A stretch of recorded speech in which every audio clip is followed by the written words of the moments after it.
From Clarkwoods.com, this is Horribly Off Topic, episode number 156.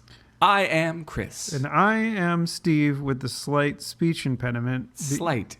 Because of the fact that I got teeth ripped out of my head. Could you say, I thought I saw a putty tat? I'm not going to say that. Could you say, I think, therefore I am? No, what's Foghorn Leghorn say? Oh, well, I say. Yeah, well, that's not really a speech impediment. He's just got a stutter, and then he's like, that boy's about as smart as a bag of wet mice. Yeah, that's not the sharpest tool in my in my pants. I don't know. So this is the 156 episodes. That means that since we are a podcast that just gives and gives and gives, just until we bleed. We are going to what the fuck? Sorry.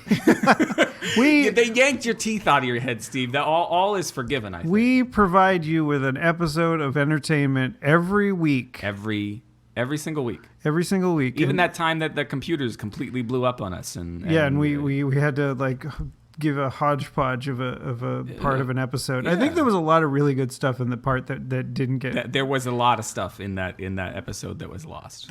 So maybe someday it'll just appear out of nowhere. Just be on a hard drive. It'll just be like, hey, this is the stuff you lost, and then it'll come through a time tunnel with a flash. Yeah. If he runs fast enough, I guess he can travel through time or something. So a real New Warriors fan would know that. Right.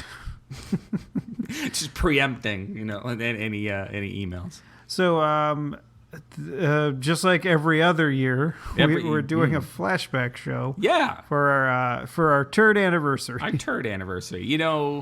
It's the Turd Anniversary is one of the best anniversaries because everybody.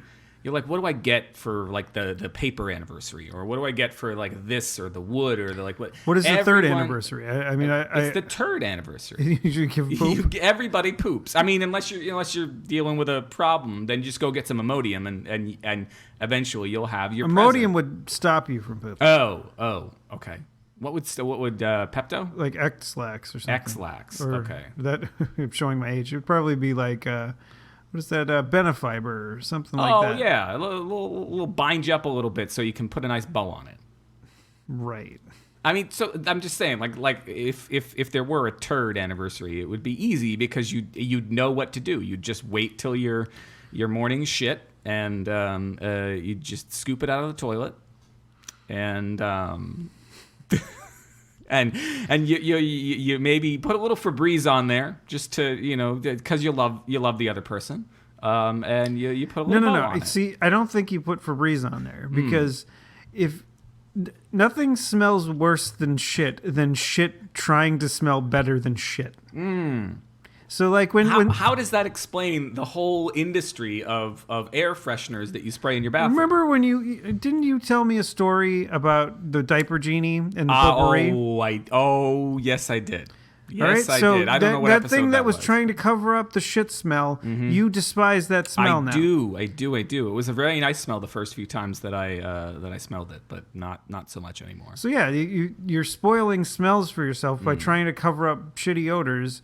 You should just let the shitty odor happen and go away on its own accord. Okay. And then maybe use a nice smell like for like a candle or something like that to make everything great. So you give your beloved just a plain old turd with no smelly. The plain old turd with no smelly on it, and then separately you give them a candle. And in this way, you could get any old candle. You could get a candle from the motherfucking dollar store because anything is going to smell better than the pile of turd. You know what, kids? There's a lot of old people that shop here. Could you stop coming by and saying the candles suck?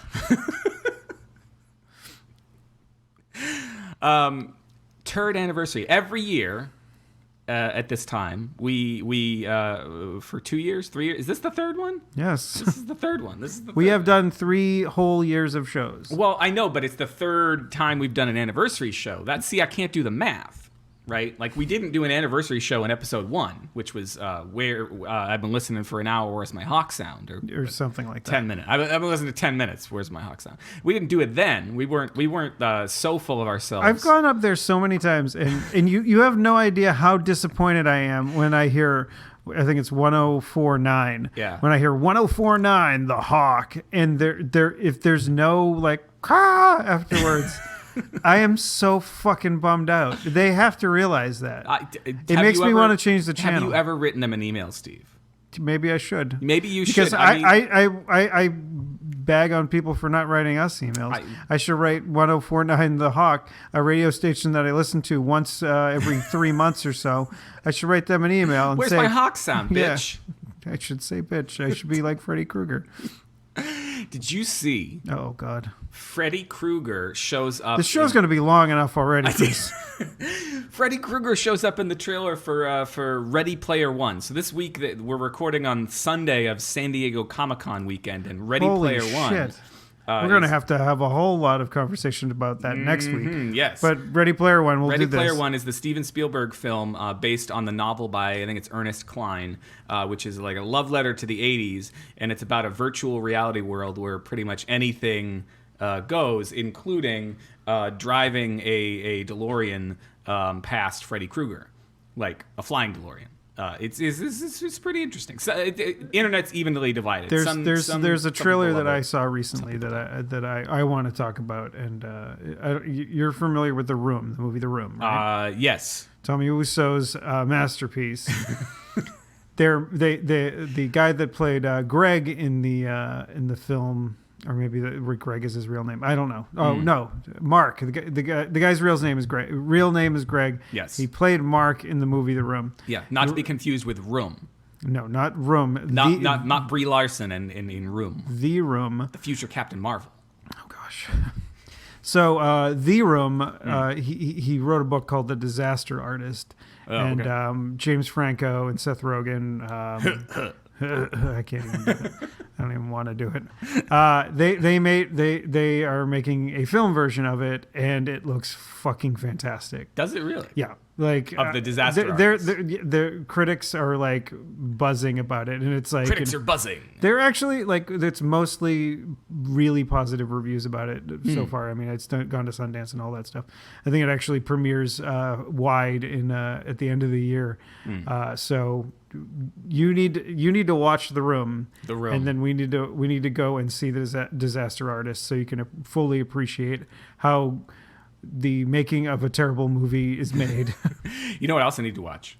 I don't know what. Game of Thrones. It's been a week. I was on vacation this past week. Oh, you still haven't watched it? And a new episode comes out tonight. All right, well let's bang this out. All right, So we got.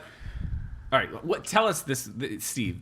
Tell us the way that these episodes have gone in the past, in case somebody is just joining us, and tell us what's different about this year. All right, so I'm taking down the fourth wall for us here. There's a joke about that coming up later. Oh, good. About the fourth wall. So we, in the past 2 years, have done a show which was basically us doing things that we like like little clips of things that we really enjoy that didn't necessarily happen on the show, and then we would introduce them and do like a little bit of new content like we're doing right now, as if they had happened as if they had happened. So if you hadn't realized that, then I'm sorry.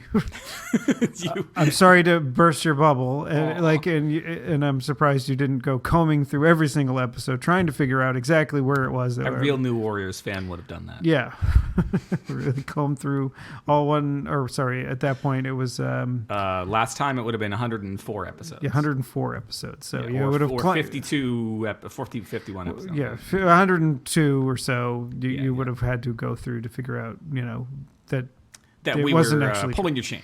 But this time around, we're going to do pulling your leg. We're doing one less than the top 10. We're doing the top 9. We're lazy motherfuckers. Lazy motherfuckers is not this is going to be yanked teeth out of your head, Steve. This is this is going to be a really long episode. It's going to be very long. And this is something we actually did take some effort and went through some of the things that we found to be the funnier and more poignant and not really too much Trump related. And I imagine there's a couple of mentions in there because it's inevitable, but. Oh no! I think there is one. I think there's one in there somewhere. I was actually surprised as I was. That's why when we were looking at all these, like it was just like, let's try to steer away from that fucking asshole. Yeah. And so yeah, here's the top nine. Top nine episode, or that's not whole episodes, but it is going to be a decent chunk on each. So the top 9, and here's we'll start off with number 9.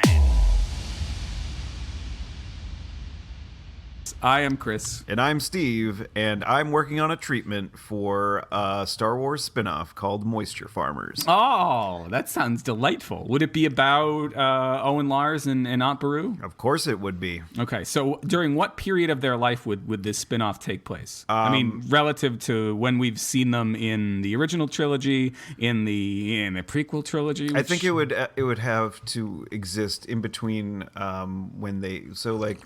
them raising young Luke and young Luke and them trying to get water out of the ground, I guess. Yeah, is what they did. Okay. So, I mean, would young Luke be a character in this? I mean, yes, and that's what his name in the script is going to be. Every time he talks, it's going to say young Luke, because I don't want anybody to be confused if they're reading the script and thinking that it's Luke Skywalker, like the Jedi. Right. Yeah. We don't want anybody to get confused about that. Do they farm anything other than moisture? I'm going to ask this in part. Do you need help? No. I'm just trying to. There you go. It's a little bit. I'm trying to do something there, listeners, while I'm multitasking, and I thought what I was doing would generate some audio goodness here, but not really. Ooh. That was a nice pop. Yeah, except I was doing it on the wrong side of the microphone. It should have been over here, and then I went pop.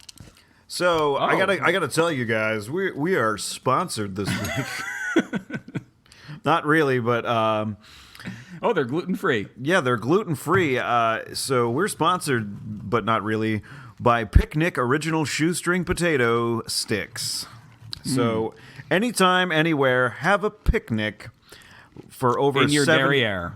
No. I'm sorry. For over 75 years, Picnic has been making the highest quality, best-tasting shoestring potatoes in the world. Picnic selects only the best fresh potatoes. Then we slice them a little thicker and a little longer than your ordinary potato sticks. This gives Picnic shoestrings their superior, richer potato flavor.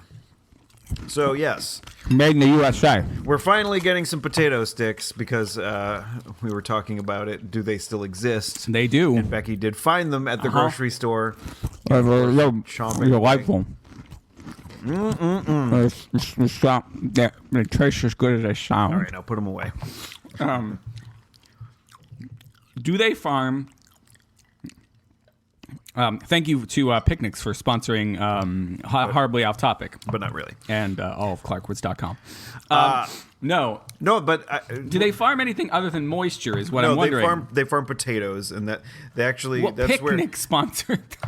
No, our sponsor farms moisture. No. Our sponsor farms potatoes, and also that's what Uncle Owen and Aunt Beru, they farm potatoes as well. Once they get enough moisture, they make a potato. Is that how it works? Yeah. Is that like the extended universe, Steve? Yes. Do I have to? I'm writing it right now. I'm writing it out loud. No, but I mean, is that what they now call legends? Like I'd have to go read a fucking book. Yes. To find out about, and that stuff's not canon anymore. Oh, those books aren't? Oh, those all the books that came out prior to... Put those away. No more eating. But you said I needed to eat them. I said you needed to eat some. We're done with the ad. All right. You can have them after. You don't want to have... My children have probably passed a cold on to me. You do not want to have Becky's those... Becky's sick too, so we're good. All right. No, I'm not eating yours. I'm just putting yours over there. Out of arm's reach. I'm putting mine over here. Okay, but you better keep... Shit. I mean, you better keep it, you don't want germs. My germs have germs. Okay, so I'm going to change the subject. But I had a point in asking you that. All right, what? And I wanted to ask. Well, they have to do something, but like, okay, so they, I mean, the only thing I've ever seen economy, the only thing I've ever seen anybody farm is moisture, and I say this, and I can't get into spoilers because I've seen Rogue One and you haven't. Mm-hmm. But there is another what looks like example of somebody farming moisture, and you always think, okay, are they on another desert planet? Why would you need to farm moisture unless it's... There is a desert planet in the film, but where I saw the moisture being farmed was not on a desert planet. See, that's the thing. So when you see it on Tatooine, when you see it on, is it Jakku in The Force Awakens? I think that's the one. That's at the yeah. I think that's shrugging my shoulders does not necessarily work on a podcast, but there you go. Well, I tried to express your shrug in my response. Okay, and I think it came across. I'm the one with the headphones on. I'm going to say yes, it came across. All right, perfect. On a desert planet, I guess it makes sense that you're farming moisture, but on this other planet that I saw the moisture farming you wouldn't happening, need to farm it. You just need to find it. Yeah, I don't. It would be moisture finding. Moisture. Oh, there's a lake. I found it. Moisture finding. Ah, now that a puddle. That is me. I am not going there this week, Steve, because I was embarrassed by how gross and overly and overtly sexual I was throughout the entire last episode. So I am not going to pick up the what you were putting down there with the moisture. Yeah, I want more potatoes. I can't stop. No, well, sorry. I can't stop. No, it's you can have them. You can have them. Well, just drink some of your water. Everything will be fine. All right. So, I mean, that was why I was asking about the moisture farming. Now you may change the subject. Okay. So we just ate some delicious picnic shoestring potato sticks, and you remember cheese balls? I do remember cheese balls. Like Planters cheese balls were... I think the ones I'm remembering most recently are Utz. Utz makes them now, yeah. And I imagine they did in the past as well. But like I remember always as a kid getting Planters cheese balls. Okay, yeah. And I don't know... Because we trust them with our nuts. Why not with anything? I didn't. I swear I didn't mean anything by it. No, we trust them with the nuts that we eat. Yes. But, of course. Delicious nuts. But or our parents did. Yeah, our parents trusted our parents trusted Planters with our nuts. Yes, and then but for some reason Planters decided to not be trusted with our balls anymore. And Utz took over. And Utz basically said, we'll grab the balls and run with it. Oh, that sounds painful. So, but Planters, I don't know why they stopped making them. It's not like Planters stopped being a company. No, I believe they're still around. Yeah, they believe? I believe they're still in business, Steve. Yes, they're definitely still in business. Yeah. I've had a peanut or two in my time. Yeah, well, I mean, I'm not saying you haven't had one in your time, but when was the last time you had a Planters peanut? It was less than a month ago, I think. All right. Case closed. Well, who knows? Solved. Like, in the coming year when half the world is blown up, maybe they won't be able to make... Mayhaps. Yeah, I don't know. They can keep they can keep the drone. I don't care. Number 8. But yeah, this year he did the Berenstain Bears. Oh yeah, the Berenstain Bears. So, all right, we both did something there. We did. I mean, the Berenstain Bears. That's what I remember. So, when I was a kid, yeah, I had a bunch of the books and whatnot, and I was fairly certain, and as was James Rolfe. The angry video game nerd, that they were called the Berenstain Bears. Yeah, the Berenstain Bears. But in fact, they are... I get a little headache here. It's like somebody's messing with my brain. They are, in fact, called the Berenstain Bears. There's an A, not an E. No, Steve. They're the Berenstain Bears. No. So if you look at the internet and any other, place, there it will be listed as Berenstain Bears. You're going to look it up. So look it up. The fact that myself, Mr. Angry Video Game Nerd himself. Berenstain. What? No. Steen. Why am I? I'm typing the wrong. I'm typing the wrong. It's like it's happening right now. I don't. People of our age, like Berenstain. almost every single one of us had at least one of these books, just because they were just. I think it was something that your parents were trying to teach you to do. I remember I had too much TV because apparently I watched too much TV. Yeah. And the world has not changed. I still watch a lot of television.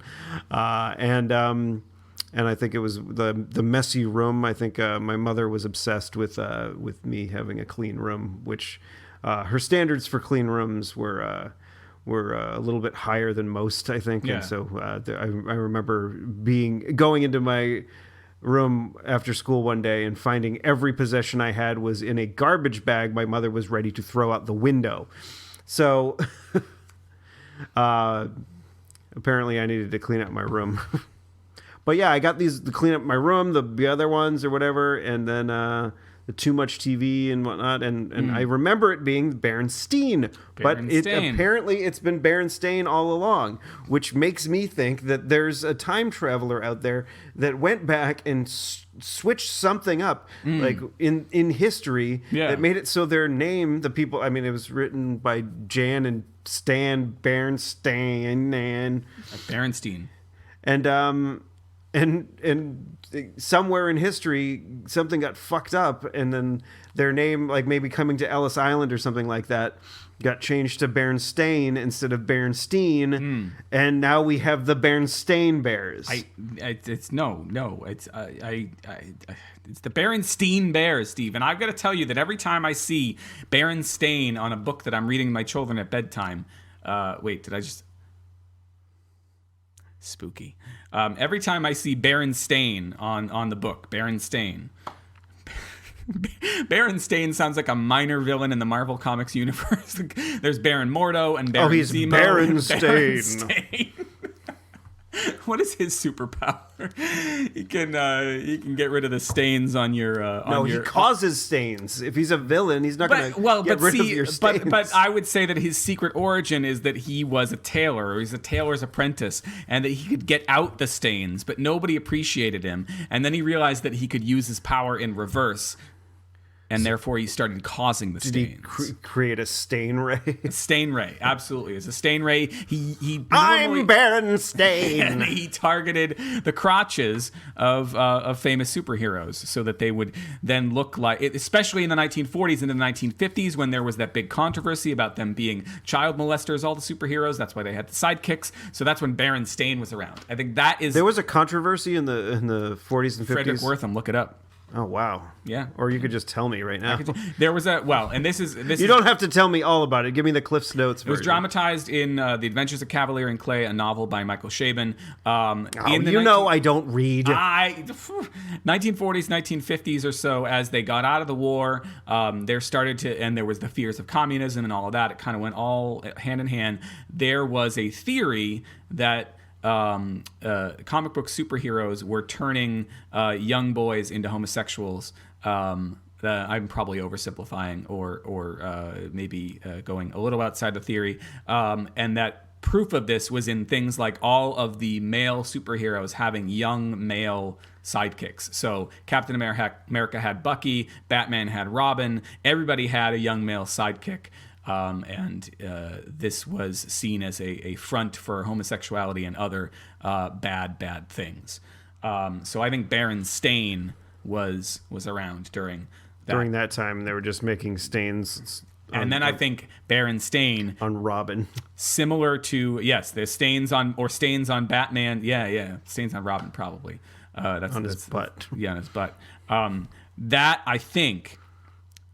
Then, of course, the 60s came along, and that whole thing kind of went away, except for the Comics Code Authority, that little white box that indicated nothing bad was happening here. But I have a theory, Steve. This is going to tie it all back together. Okay. I think Berenstain learned the secrets of time travel from his cousin Baron Zemo, because I think Baron Zemo is a time traveler in the Marvel Comics universe, as I recall.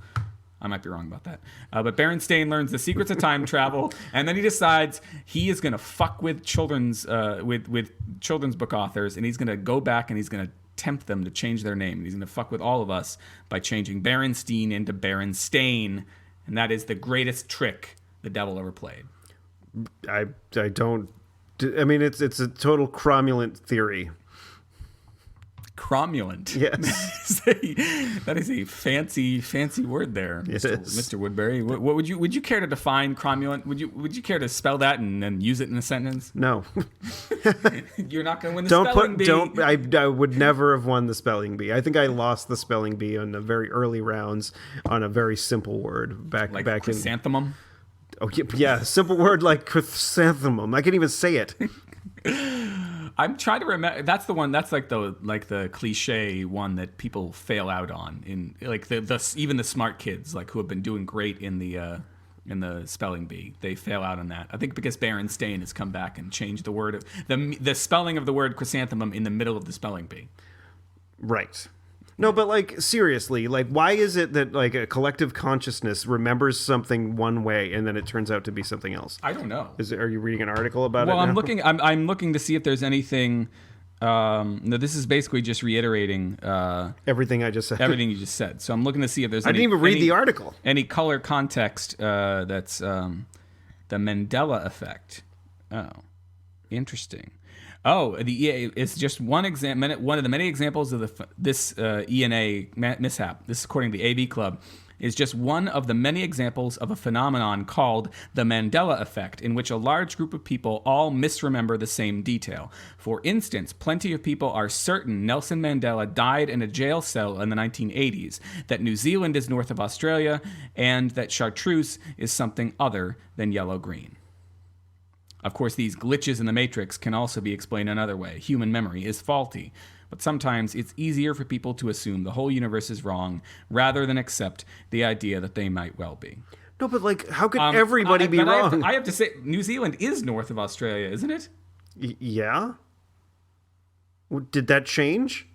This is what this is saying. I gotta fucking... Are we getting punked? I gotta... Okay, New Zealand. New Zealand. Show me New Zealand. Now more geography fucking... Holy shit! Where is it? New Zealand is south of Australia. Oh, I thought it was this up here. What the... Leo's gonna have a fucking field day. What the fuck? No! New Zealand is north of... What is going on, though? This is... We are being fucked with. We are being fucked with. Has there been continental drift while I wasn't looking? Number 7.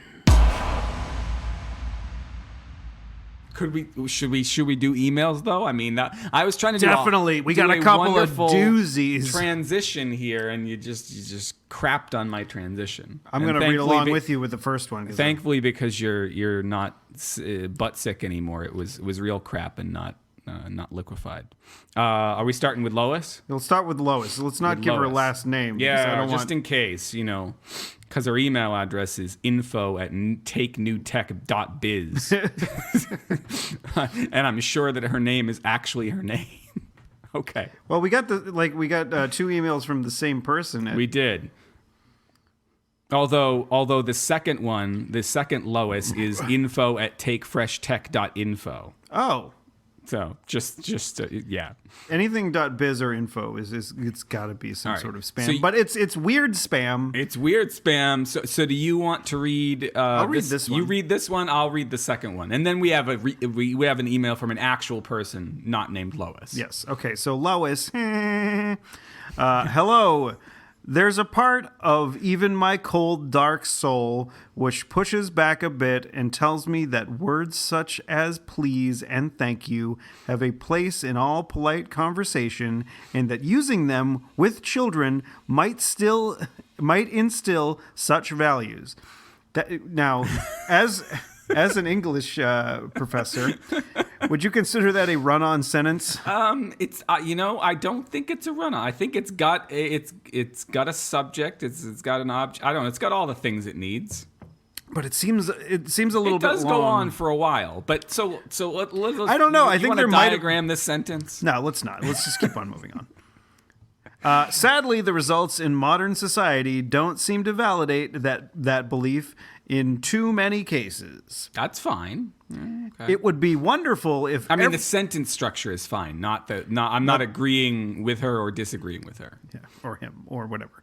Okay, it would be wonderful if every child came out of a household where they were raised to respect the authority of adults, with additional training to be on guard against monsters. Are we talking metaphorical monsters? Or is Lois living in fucking D&D land here? I think she's talking about like sexual predators, perhaps. Okay, all right, that's what I was thinking, but I don't know. Maybe she lives in Asgard or Hyrule or one of those fucking places. And carried over that responsibility to a sense of mutual respect in their classrooms. That's not the case, though, and kids these days might benefit from a bit of spare the rod mentality when their parents drop them off to their 5-day-a-week babysitters in the public school system. So, I don't understand this spam at all. I don't. I mean, it's not trying to sell us anything. Yeah, there wasn't any like fucking listen to more of my crackpot theories about parenting. Was it like buy or not even buy or download my free ebook on how to fix the 5-day a week babysitter in the public school system problem in these 5 easy steps? Like nothing like that. Yeah, it was fucking. I like the first time I read it, I'm like, what is the message they're trying to get across to me? It even has a full address, right? And if you do not wish to receive further emails from our company, please reply to the same mail, keeping the subject unsubscribe. Like, I wouldn't click on that if I were No, there's not a click. It just says reply. Reply to unsubscribe. Reply to this message and just change the subject to unsubscribe. Or they say keeping the subject unsubscribe. What? That's just, whatever. It's poorly worded. But yeah, no, what is the point? Like, to get read on a podcast? Do they just go out and look and like, let's see how many podcasts we can get to read our stupid emails? Well, they got us. They got us. One. Now, does it count as twice if we read the other email we got from Lois? No, it just counts as once because we're reading them right after each other. Okay. All right. This one's all you. All right. Here we go. I'm hearing this one blind because you didn't send this one to me. Yeah. This one is titled... that one tastes like green peppers. Ooh. Had a nice little green pepper on the finish. Well, I had green peppers from. Oh, okay. As part of my lunch. It's not that Narragansett added the green pepper to the barrel to try and make it, No, it's it. Yeah. I don't think you know much about brewing beer, Chris. You don't put beer in a barrel. Well, right. You would. Well, what's going on with this email? Planning employee bonding. Hello. When we imagine our ideal... Bonding? Maybe.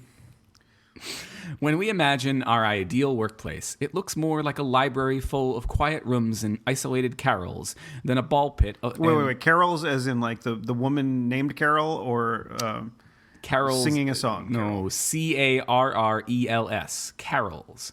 Carols are small rooms in a library for you to go into well, at least in the library that I work near. You go in there. A carol is a small little office. Homeless people can jerk off. Okay, I get it. Yes, they're a lot like a nudie booth, a carol. Only it's at a library. Wow. Well, there you could educate yourself while jerking off. A carol is like a nudie booth, except that you go and you grab D.H. Lawrence instead of whatever is on the or what's her ass? Anais Nin, however you say that. What? Or keep going. Yeah. You jerk off with a book instead of a video. That was my point. It looks. I got to start the whole sentence over because you stopped me in the middle. And it was another really long fucking sentence. Okay, go. Yes. When we imagine our ideal workplace, it looks more like a library full of quiet rooms and isolated carols than the ball pit and bullpen situation startups are currently obsessed with. As introverts, Was that the end of the sentence? That was the end of the sentence. Okay. As introverts, we may be outnumbered by extroverts at startups. According to Laney, quote, the introvert is pressured daily, almost from the moment of awakening, to respond and conform to the outer world, unquote. This need to conform can be tiring, but we promise, with just a few tweaks in the workplace, you could make us very happy. Here are a few guidelines to help us out. Open floor plans take years off our lives. If possible, give us our own space. In planning employee bonding activities, look beyond noisy all-company mixers. We can be intensely social, but prefer one-on-one or small group interactions. If you want us to speak up at all hands meetings, provide an agenda and put us on it. We do our best when we think before we can share our thoughts. Okay, so I don't disagree with a lot of what that email. Like the first one, I'm like, what the fuck? This one, I'm like, okay. But again, there's no like link to download a free ebook. There's no like visit our website to sign up for the resistance. Like, what's the action that this person is hoping to get? I mean, and they're addressing me as if I'm their boss. Am I their boss? I don't know. Did you hire people when I wasn't looking? I have not. I did not hire anybody recently because I can't afford to pay anybody. I have hired people in the past for editorial help and covers and things like that. Did you have them in a bullpen environment? I did not have them in a bullpen environment. I never asked them to jerk off inside a library. That I know of. See, I suppose my instructions were vague enough that they might have thought that was part of their mandate. But I mean, like almost everything in that statement, I agreed with. Like, it's so diametrically opposed to what they were talking about in the first one. It's like, oh, well, people are introverted, so. Try to get them to go in a little, put their toe in instead of just throwing them into a fucking mess. You think maybe this is not the same Into the Lois. deep end of the pool, as it went. Maybe it's not the same Lois. I mean, it is a different email address, but the address provided, the physical address, which I'm not going to read, provided at the end is this. Wait a minute. Hold on. It is one number off. Yeah, it's one number off on the same avenue in the same city, the same zip code, but it is one number off. We need to go. Where is it? This is in just the city. City, Hanover, Maryland. We could make it to Maryland. We could make it to Maryland. And we could take a road trip. It's President's Day this week. It's Washington's birthday tomorrow. Because I spent all day sick yesterday, I kind of have to finish. I have to catch up. So we can't go to Maryland. We can't go to Maryland tomorrow. Well, maybe we should just plan a long weekend, and we'll do a remote broadcast from Maryland, and we'll go to that address to talk to Lois. At both places, Lois. And be like, Lois, at this place, I disagree with you saying that we should beat our kids or whatever the fuck you were trying to get across. But other Lois, which has the exact same name as you. Yes, they do have the same last name, which we have not said, but yes, they have the same last name. Yeah, I'm sorry. You we agree with? Is that how you would? Yeah, I agree with Lois. Yeah, we'd like to hire you as a consultant. I don't like having people behind me. And I don't like people walking by my desk constantly. So I don't like where my desk is currently at my job. I don't like a lot of people walk by me all the time, and I don't like that. It irks me. Not a like big fan myself. My desk at like my old job wasn't as bad because I was literally in the middle.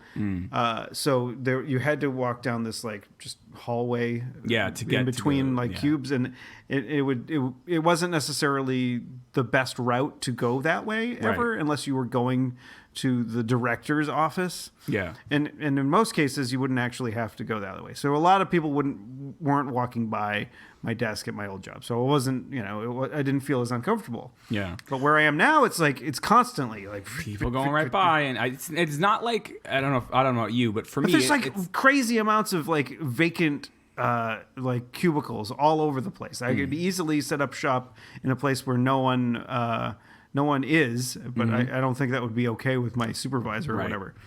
I've had such weird seating over the years at various jobs, but more often than not, I've been in that position with the cube where my back is to the aisle, and I hate it. It's not even that I'm sitting there and it's like, oh, I really want to check Facebook 20 times a day, which I have an observation about Facebook that we can. Oh, you do? Not to get horribly off topic, but Please. I have realized about Facebook that It's since sucky? no, well, Long since time? since I've been back on Facebook, and I spent the first day sort of blocking people and subjects that I didn't want to hear anything about. I can check Facebook once a day, and that actually sometimes is more than I need to, because all anybody seems to talk about, I'm guessing based on the fact that I see almost nothing on Facebook, are things and people that I want nothing to know about. So it's actually like, if you figure out how to use the unfollow and the don't show me this, it's actually a fairly pleasant thing that you could check like twice a week. I have found, Man, I should have learned that before I quit.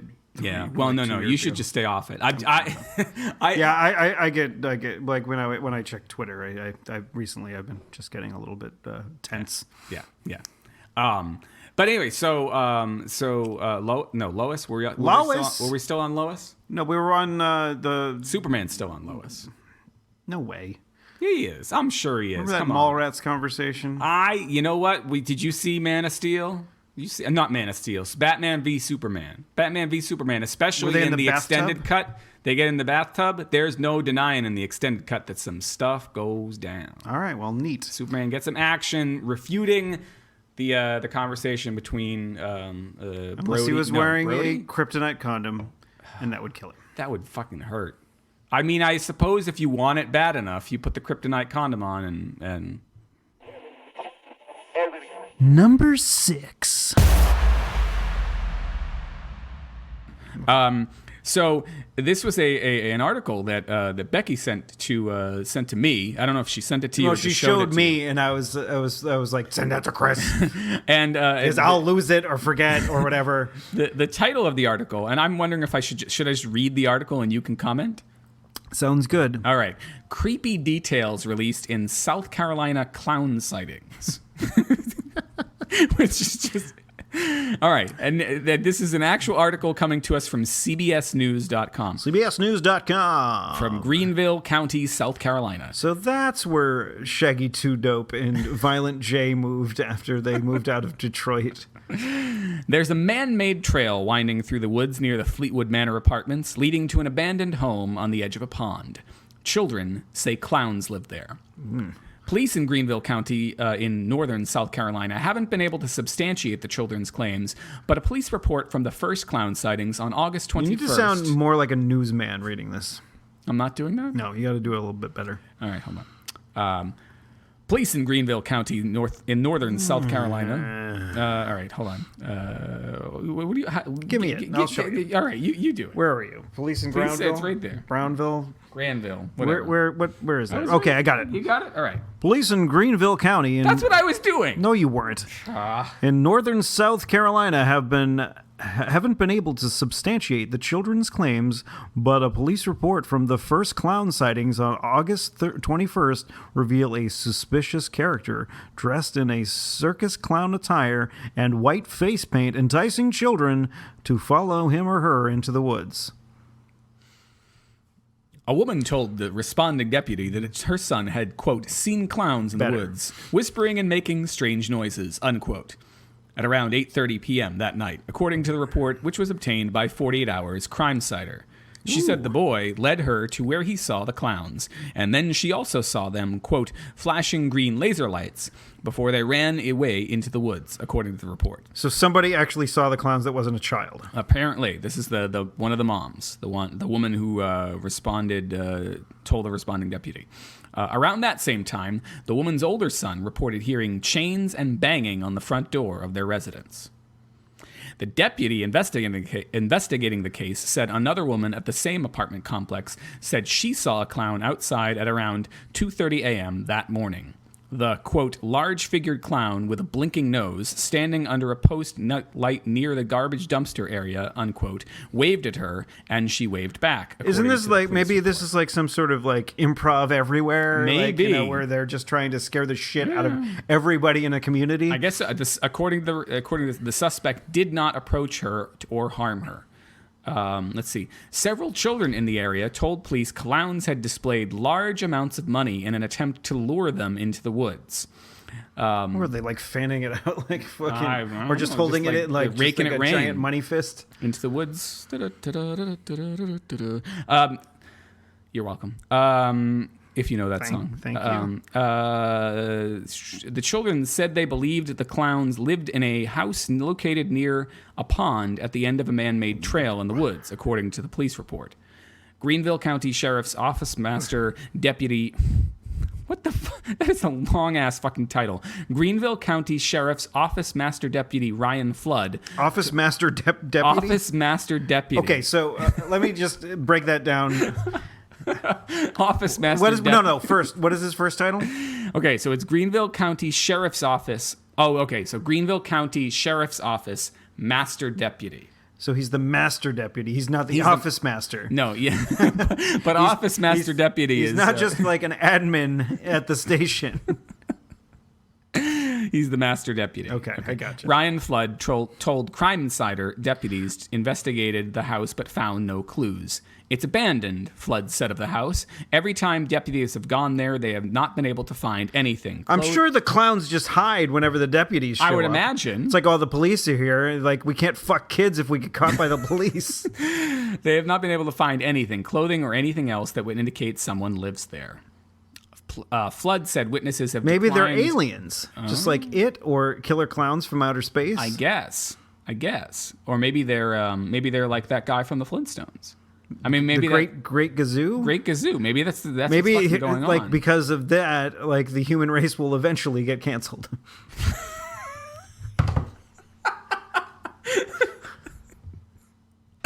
If that wasn't so long, that would also be a great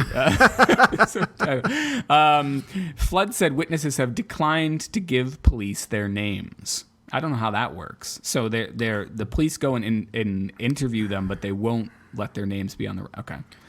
Wait. Okay, they couldn't find them, but now they can't get their names when they do find them?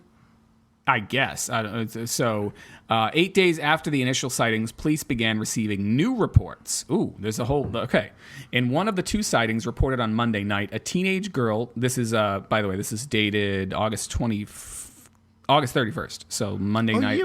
Your brother's birthday. That's right. In one of the two sightings reported on Monday night, a teenage girl told sheriff's deputies she saw a man taking pictures of kids, and shortly after saw a man wearing a black jacket and a clown mask coming out of the woods. He went, tee. I've got their souls in these pictures.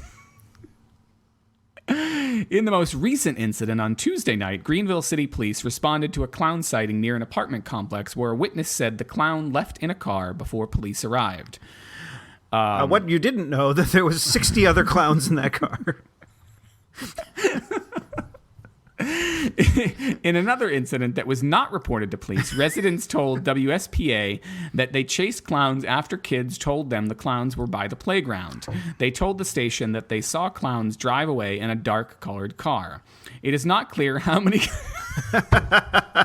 Did they make the same fucking joke that I did? Yes, in typical like journalistic fashion, they have to. It is not clear how many clowns were inside the vehicle. That the person writing this article loved that line. They got to. They're like, fucking gold, dude. Anybody who reads this is gonna jizz themselves at how funny it is.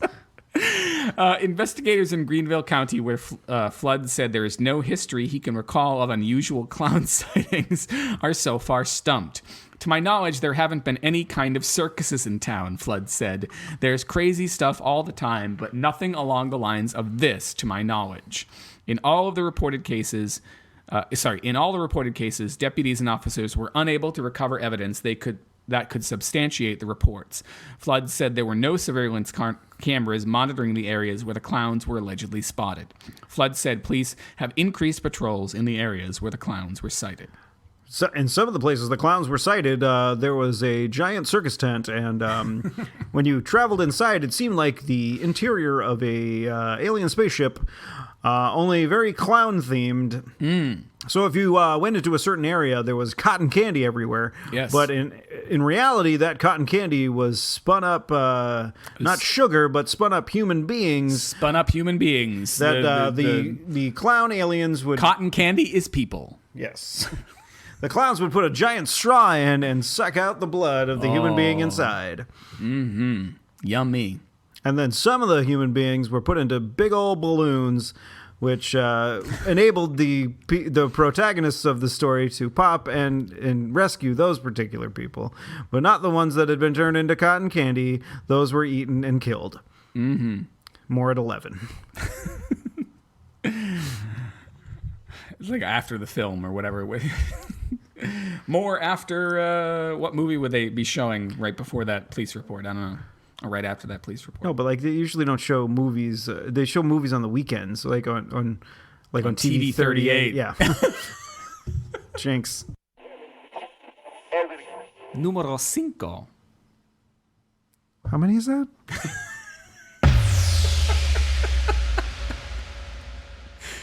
All right. Speaking of which, I think that leads into our next story. What story is that, Steve? Oh, wait. I think there's... You talking about the one... I just wrote a note down for this. You have to explain to me, because I know nothing about it. Nothing about it, huh? Nothing about it. We haven't talked about this at all. Excuse me, in fourth advance. wall. We're building a fourth wall, and we're going to make the Brechtians pay for it. The China's answer to the Amazon Echo. That was one of the notes on my list, and like I said, I know nothing about it. You didn't look into it at all. I did not look into it at all. You Okay, just told me this is something we were going to talk about, and I'm very curious. I do wonder now if it's going to be a little bit ping pong because you just said it is exactly that. is And I don't know if the Chinese did this on purpose. Mm-hmm. Knowing that's like, what Americans do, but the product that Yes. is the same as the Amazon Echo and the Google Home or whatever else, mm-hmm. or not the same, but it's a similar product. Same idea. The Chinese version of that is called the Ling Long Ding Dong.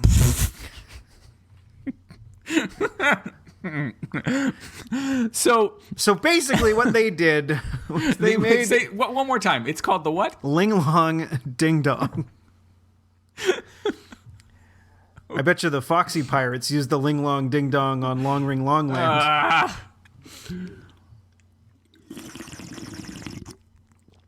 I bet you they did. No, so okay. So when you're trying to activate your phone, if you have an iDevice, you say "Ahoy telephone." Or whatever thing you need to do to When you're trying to activate the Amazon Echo, you say "Yo dingus," Yeah. or "Dingus stop," or whatever, and you just go ahead and replace the name of your dingus or the name of your telephone's AI there with what I just said. So but in this case, would you say, "Hey, Ling Long Ding Dong," or would it be "Ling Long Ding Dong"? Like that was race. That was a little ping pong there. that was a lot ping pong. That was a lot of ping pong. It's It's impossible not to go into get well into the deep end of racism with this conversation, no matter what we do. So let's just fucking just dive in. And I'm not gonna intentionally try to say disparaging things about Chinese people. No, but you Jesus made Christ. you made a good point on Twitter. It's like people. Oh yeah, I will read my. This is. But it totally because all of the things are kind of like a two syllable thing. So ahoy telephone, yo dingus. Well, yo dingus is So basically, but it's all got the same thing. So ling long ding dong would make sense as the way that you activate it. Okay. Ling long ding dong. Play. Right. So my tweet was millions of Americans tried their damnedest not to be racist for a day, and then this damn story hits. Well, that's not a direct quote, but whatever. Right. Apparently, I can't read what I write. But I. And then, this is not a joke. We're not fucking around. We're not fucking around. No. I got this story from Wired magazine, which, I guess. I mean, they're as reputable as any magazine that's failing and creating clickbait in order to serve up ad revenue and survive in this economy where nobody buys subscriptions to things and expects all their journalism for free. Yeah, I mean, you guys there's my get soapbox I just stepped on. you guys get this podcast for free, every week, Yeah. unless you donate, which we have had donations in the Yes, past, so and we some of appreciate you- them fully. Some of you are not getting it for free. Some of you have paid your hard-earned bucks on this. Yeah, shit. so I don't want to say that no one's paid for this, but some people have. Some people have paid a lot, all things considered, and we thank you. Wholeheartedly. All of our hearts go out to you. Yes, I'm pulling my heart right out of my chest right now. And Yeah, I'm well, gonna put it in an envelope. So if you go to the website, Clarkwoods, Clarkwoods.com/hot and, /122 if you want the notes for this episode. yeah, for this particular episode, but there is a little button on there that you can click on Yep. to give us a donation for the show. Yes. And that's not something we ever talk about, so maybe, maybe people if would we talked know. about it, yeah, people would remember. And we did it now in the middle of the show instead of at the end when people stop listening. Yeah. Or we could run ads. Well, we need to actually get an advertiser interested enough to fucking have Maybe that the happen. Ling Long Ding Dong. I hope so. Like, you know what? I think there's a huge market in white middle class liberals that listen to horribly off topic In China? In China. No, Americans who want a little bit of culture in their homes. The Amazon, the Google Home, those things don't do it for them. They want a Ling Long Ding Dong in there. You'll be like, hey, Ling Dong Ding Dong, play horribly off topic. Be built right in. Be like, I know what you're talking about. We sponsor their podcast. But maybe somebody out there already has like a Ling Long Ding Dong. Can you imagine It probably exists. Like there was pictures of it. Can you imagine a dildo that responded to voice? Like, hey, Ling Long Ding Dong, turn up the speed to 8. You're sitting there, you've already got it in you. So like, and you kind of don't want to. You don't even Gatorade, is it in you? You don't want to mess around with it. You're like, hey, Ling Long, up the speed to 6, and because you're just exasperated. You're not into it at all. I got to tell you something. You just oftentimes What? try a little bit too hard to be dirty. try- It doesn't have to go there. I try a little too hard on everything. I've noticed, like I did that when I was doing stand up. Like if I got too dirty too quickly, Oh, they're gone. Like you lose people. Even though my opening joke was about a woman getting peanut butter licked off by a dog, but whatever, No, I honestly did think about it. I was not. I just got carried away. But I do imagine the way that technology seems to be pointing is a lot of people want to use, or the companies all think we want to use voice for stuff, which I don't think is the most efficient way to do. Especially if you got the practically anything. because we got the echo, and like if the volume's up really loud, Yeah. how the fuck is she gonna hear you? Right. Yeah, well, I mean, I run into that when I'm in the car. If in theory, what do they want you to do? I have my phone playing, and they want you to say, "Ahoy, telephone, next song," or whatever. You know what we should do? We should just start recording songs that like say, "Hey Siri" or whatever. just say it, fuck with everybody. Yeah, they'd be like, "What the fuck?" But I don't think voice is voice is not the panacea that they kind of make it out to be, because of exactly what you said.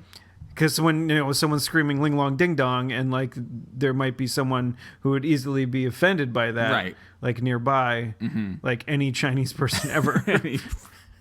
Pretty much, yeah. I seriously did they call it that to fucking just say, "All right, Americans." You just go. elected this orange Merry man. Christmas. Happy Merry Christmas. holidays. Enjoy what we just did. They're just trolling us. Yeah, I don't know. Maybe. Maybe the Russians put them up to it. I don't know. Number 4. Well, shit. No. All right, what the fuck do we got on the What the list? fuck do we have in the? Well, we were going to talk about an email. We were going to start with an email, and now which we're always ends up happening where we 34 minutes into the show, and we could we had an email from Brian, friend of the show, Brian, yes. with the subject of population growth. said, "Hi guys, this is for Steve regarding population growth. HTTPS:" No, there's a TED Talk that he sent, and I'll put it in the. I did show watch notes. it. I did watch You it. spoiled it. Sorry. It says he's not going to be able to get through it. 10 minutes. I did. I watched all You 10 watched minutes all of it. I watched all of it, but I was doing something else at the time. So I saw there were lots of buckets. Well, there were little bins. Like more- bins, yeah. Not trash bins in the way that the Brits Like say bin, it's like a bin that you would put some shit that you would put in the closet. You know, Yeah. plastic bin. Don't put your shit in the closet. If you like Stuff, to if you things, like to Chris, shit- not feces. say if you like to shit on people, don't put that in the closet. Live, be proud, lean into your loving shit. What? So the TLDR, writes Brian, as society progresses, certain factors contribute to population averages being 2 kids per family, which will level the population at around 10 billion. Which is too many. That is something that will need to be handled, but it is a manageable number. I don't know if that's manageable. 10 billion. I don't like this guy. I mean, he was like, oh, I think he was like in between 9 and 10 billion. Yeah. Like, was his figure. But I don't know. Like, he says that the developing world needs to get to the point where they can afford bicycles. Basically, that was his gist. That's Steve's TLDR. No, okay. So basically, he's like the way things were in 1960. Yeah. And this is going to be my paraphrase Okay. of this guy's TED Talk, which will probably be nonsense and completely inaccurate. Yeah. But there was, you know, The show is not called Completely Inaccurate, by the way, Steve. it's, there. That's our follow-up. There was podcast. like a billion people like Yeah. in the developed world that could go around and have automobiles basically. Yeah. And then there was the other 3 billion or 2 billion or whatever Yeah. that were in the undeveloped world that were basically saving up to buy shoes. So basically Oh. there was like the walking people and the driving people. And then like as time progressed, there was countries that got better and got more services, etc. And then there was like the biking world, then Right. the walking world, and then the driving world. But then like something split off. Then the ultra rich basically were like, we're flying everywhere. We can do whatever the fuck we want. Yeah. We're the 1%. You fuck you all. So basically, what he was saying is that like the world, the way population works is like the mortality rate for children affects how many children you have. Mm-hmm. So back And if you ride more bicycles, you... yes, definitely. If you have like a tandem bike or like Yeah. a quadrandum bike, Quadrandum bike. it's some sort of random bike. All right. You would Population growth. oh yeah, by the amount of Walking children. Dead. No, the Walking people. Sorry. infant mortality affects like how many children you have. So like if you live in a country that like there's a possibility that like most of your children are going to die in infancy. Yeah. You're going to have more kids just Right. to Oh, hopefully right. get more. So there's birth rates in developing countries Yeah. are a lot higher than in like here in the United States, except for like the Duggars or whatever, where love those they Duggars. they actively praise the fact that we're having too many fucking children. That their fucking uterus is going to fall out at some point. Yeah, I don't want to be that lady's I like uterus. that. Yeah, I don't blame you. I worry for her a little bit. The little needle and thread will be fixed up in no time. Gross.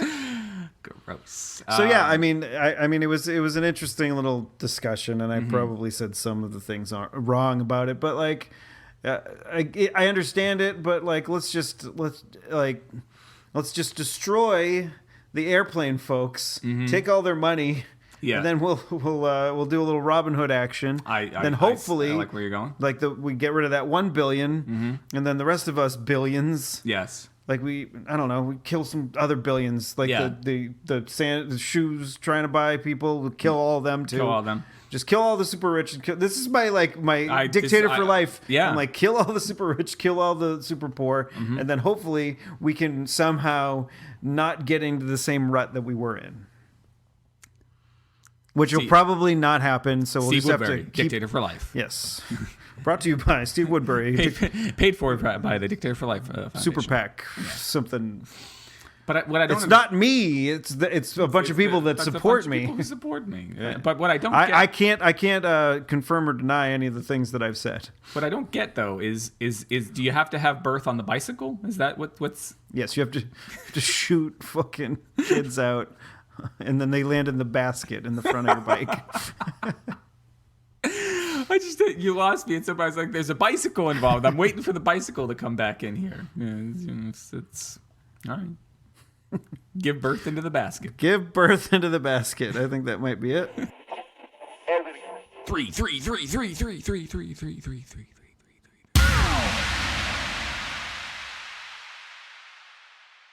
But a little bit of angry Steve is not a bad thing. So let A me different kind of angry, different Steve. kind mind of you. angry. Yes, I was just looking at our notes and to remind myself of like anything we had to get in here in the last 11 minutes or so.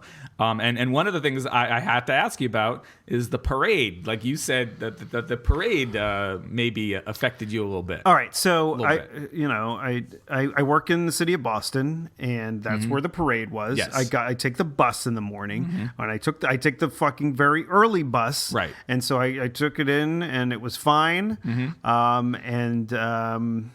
there was no issues. In fact, it was actually a little bit smoother going in the morning because I think less people were venturing into the city because of the fact that the parade was happening. Parade, yeah. And I walked right through, right near the Common, which is right on the parade route. parade route. Yeah. They're setting up the steel barricades and whatnot, and so I'm walking to the Park Street station. I go to work. I come back, and it just looked like vomit everywhere. Oh no! It looked because it was raining, and sort of freezing rain, snowy, fucking it was a weird day. Gross shit. I don't remember what the weather was for the last one because I wasn't there. But the first 3 parades I was present for, and it was cold, but it was never. There was not a lot of precipitation. So yeah, they had the red and the blue. Like confetti, I guess, that was spraying everywhere. Oh, yeah, which of course... And when it hits the ground, along with rain and freezing goop and whatever, it looked like fucking just purple puke. Like more like... less purple and more vomit-like. Yeah, it looked a little bit like the bottom of the Gronkowski van. And it was just... It was like, fuck, what is going on here? It's just like That's disgusting. Those guys drink a lot. But yeah, whatever. Which they maybe did. So I'm just walking back, and there's beer bottles and cigarettes and fucking and puke shit. Times Square the day after New Year's. Probably worse than that. Oh, because I think it's more consolidated as far as the area of where this is taking place. Like Times Square is huge. Yeah. And this parade. Oh my god, it was just fucking disgusting. I get to the bus stop. Yeah.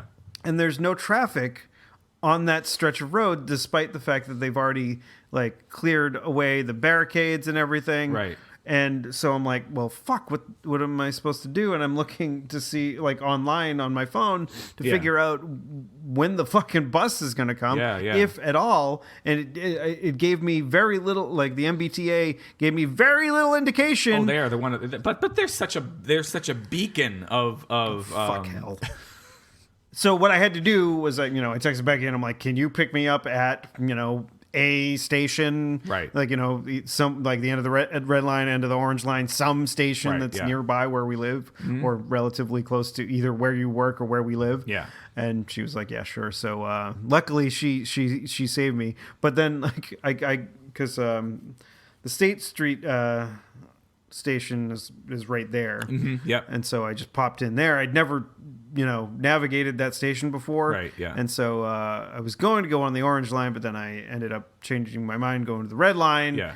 And I was just like, fuck. And it was just such a clusterfuck with all these people. And when I got onto the red line, there was beer bottles and nips everywhere. Oh my gosh. And I've never been to one of these parades before. I mean, even in college, the several times that the Patriots won and the Red Sox won, never went in for these events, and I was just like, I don't know if I would have acted that way. Yeah. I was there for even as like, because I know these aren't all just fucking college kids No, that not are at just all. drinking on the. There was way too much fucking garbage everywhere for that to have been just college kids. Yeah, it's it sounds like it's gotten worse, but my recollections. So I went to the first three. And this is probably just me being a curmudgeon now because I'm like, pushing 40 and I just don't fucking like young people anymore. It's just these kids today. We were way more respectful. But I don't think I was way more respectful. But I think I wouldn't have been throwing garbage everywhere. You weren't a Boy Scout. You were a Cub Scout. And like I pick up after my shit. Like when we go camping, go back to that. When we go camping, I am the one leading the kids in the sweep of the campsite to make sure we pick up all of our shit and any shit somebody else left behind. Are you talking about feces here? Or are you talking about... No, like garbage. Okay. Never feces. Although one time dog food. That looked like feces. Yeah. Well, it was, and we were in fucking bear country. It's one of my wife's coworkers. They had their dog with them, and they dumped the bowl out the back of their tent. And we were still. Why didn't they have the dog eat the food? We were still staying there one more night. They left their fucking dog food there at the edge of the campsite when my family was still there one more night, and bears could have come anyway. So I went to the first three Patriots parades. The first one I went to because my job was right there on the parade route. So we were like watching on our computers, finding out when it was going to be there, and then we went down for 10 minutes while it passed by. We went back upstairs, went back to fucking work. Second time, I actually took the day off and I went, and this is when they still were having the rallies. I don't know if they did, maybe they did that this time too, but for a few years they didn't. They had a rally at City Hall Plaza, and I went down and stood there for way too long. That was a little crazy. Not so much shit on the ground, but no bathrooms. So somebody was probably pissing somewhere, I'm sure. Someone or someone's. Most people. But I think maybe my experience was different because I was always just going there while I was on break from work. The third time, my boss and I went down together. I walked out of Kenmore Square, walked down to the parade route and watched it. It was never that crazy, and by the time I would be leaving to go home, the one crazy thing, and I think I've said this on the show before, was I was taking the commuter rail at the time of the first one, and on the way home, it was so packed full of people that the conductors couldn't even get around to like check our tickets, and the conductors could not stop people who were in the vestibule or in the space between the trains from figuring out how to use the intercom. And so drunkards at the intercom would push the button and go, "Patriots!" And then everyone would go, "Woo!" And then they say, "Rapes suck!" Oh. Like, that was the worst that shit got. And my friend and I got a seat, and we just like dealt with it until it was time to get off. I mean, I've definitely in my life been a drunk asshole. I've almost gotten my ass kicked after Red Sox games or whatever else. I'm not immune from the criticism that I'm giving. Right. Like, I have been that asshole. Yeah. But I don't think I've been like so extremely that, well, when it's that many people, like when it's one asshole, like I think it's fine. Right. But when you get a lot of assholes together, they become one giant asshole. Too bad we can't call the episode that.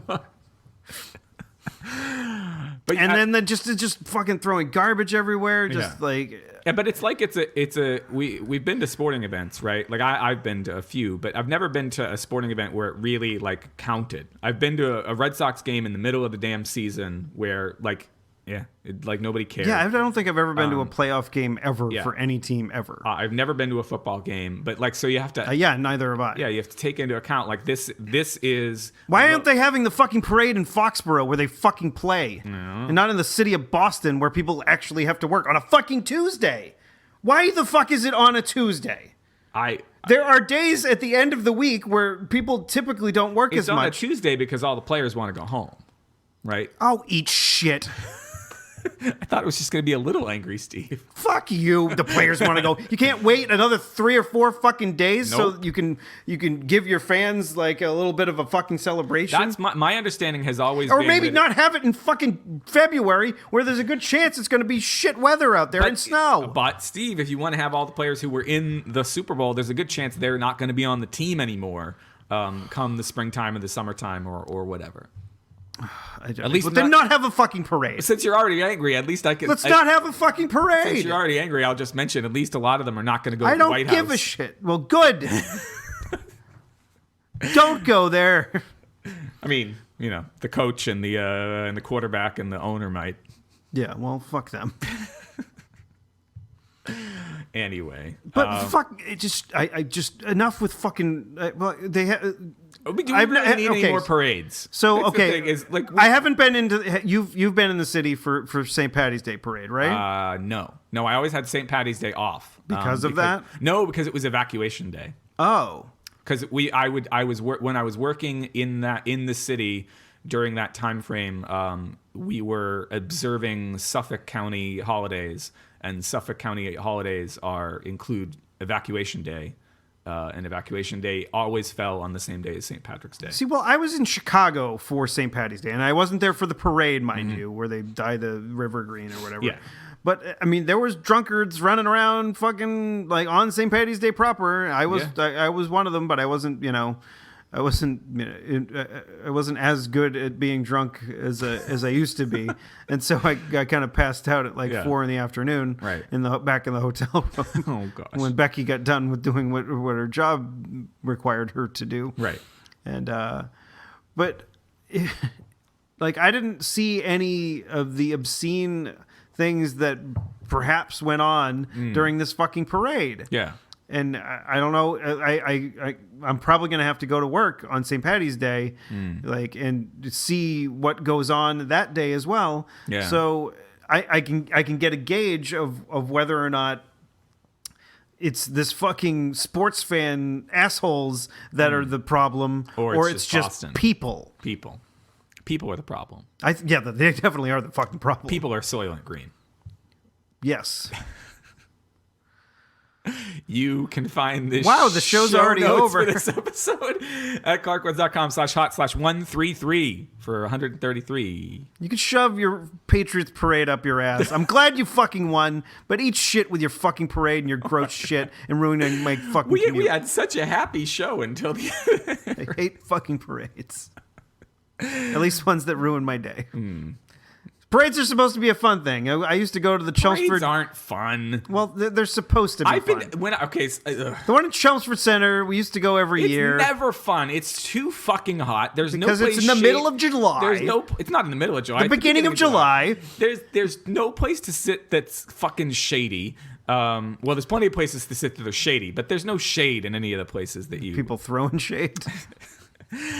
And like I've been to Disney World a bunch of times, and the kids always want to. And when I was a kid, I wanted it too. You want to sit there and see the parade, and they always do the fucking parade in the dark. Actually, I don't think they do that parade anymore. I think they finally learned their lesson. But fuck, it's What happened during the dark parade? Well, the electric light parade was what they had, and it's just you can't fucking see anything. And Except for the things that are lit up with things electric that lights. are lit up, which don't include because it's in the Magic Kingdom. Don't include your dad. Your dad can only drink over in Epcot. But I don't know. I don't. That was a joke. I made you laugh. Yeah, that was a good one. Good one. Anyway, I don't dig a parade either, but you know. Well, parades are sucking. We need to fucking let's start a movement against parades. No parades. So people can actually get to their jobs or whatever else. And yet she paraded. What? Isn't that what it was this week? She persisted. She paraded. Where can you find? Can find. The show I already. notes? You can find the show notes. I told you that. I told you. Go back and For listen what 30 episode? seconds What ago. episode are we on? We told them that too. I forgot. Number 2. Okay, so Dark Speedball is fighting regular Speedball. Yes, Dark Speedball looks like he's definitely done all the heroin and all the coke Together in one. It looks. I mean, I get the feeling like regular Speedball has probably done a lot of weed, But I think Dark Speedball is the one who's doing the hard drugs. It's funny because, like, you know, like the things that I hated the most when I was reading comics as a kid are the ads. But the thing that I'm most drawn to is how silly these fucking ads are. Like Skybox's ads for the Marvel Universe. Is that Series 3? Series 3 of the Marvel Universe trading cards. These kids, like, I'm going to flip it for you. These fucking kids are so fucking shocked at that Spider-Man card. They're like, holy, this one in particular, because the other ones are just camera. like the looking. other one. That one looked at it and he had to look away because it was so fucking awesome. His buddy next to him looks like he might be looking right at Spider-Man's dick. Like he's checking. He's looking at the dick. This guy's looking at his face. Yeah, it's like there's a kid there who's realizing his nascent homosexuality, and he likes to play basketball too because he has a basketball. He has a basketball, and he is realizing that he's attracted to Peter Parker, not Mary Jane. Like that's what's going on here. He's like, holy shit. I'd do that. All right, Speedball. He like totally. Did he have all this kinetic energy? He looks like he jizzes his kinetic energy all. No, I think because like the cops were firing bullets at him earlier. Oh, so he collected it. He collected all that energy, and he's just basically firing it at Dark Speedball. And Dark Speedball is fucking toast. Yeah. And then he saved his mother, his mom, maybe. I think, or some lady. Yeah. And everything's fine. Everything's great. His father is still mad at him or something, and then Rage is there. A lot of the New Warriors dads were mad at them. In fact, the first 25 issues of the New Warriors culminated in a character called Marvel Boy. His name is Vance Astrovic. Marvel Boy, whose future version was one of the original Guardians of the Galaxy when they were in the future and not in the present. Oh, anyway, they have listener mail, they have a letter column. Do you think these were actually real? Because like with the amount of emails we get for this, I mean, like maybe we had about the same amount of people reading this comic than they were like listening to this show, which is very sad for this particular comic. But do you think these are fake then? Because we don't get a shit ton of emails. I think people are way more passionate about their comics than they are about their podcasts. Okay, well that's what I think. No, I'm just saying like back in the day, you actually had to send a letter. You had to write a goddamn letter. And they actually put their return address stamp on it and everything. Like, look at this. This person's return address is written in this comic book. In that comic book for all of us to see. I could write this person Scott. I'm not going to repeat it on the air because he probably doesn't live there anymore. And yeah. But we could write to Scott. We could write to Scott and see if we get it. Oh, that would be fucking weird. Let's do it. Scott, we read your letter in New Warriors 27. Let's read it, actually. Okay, they're saying truckloads of mail on issue number 19, folks.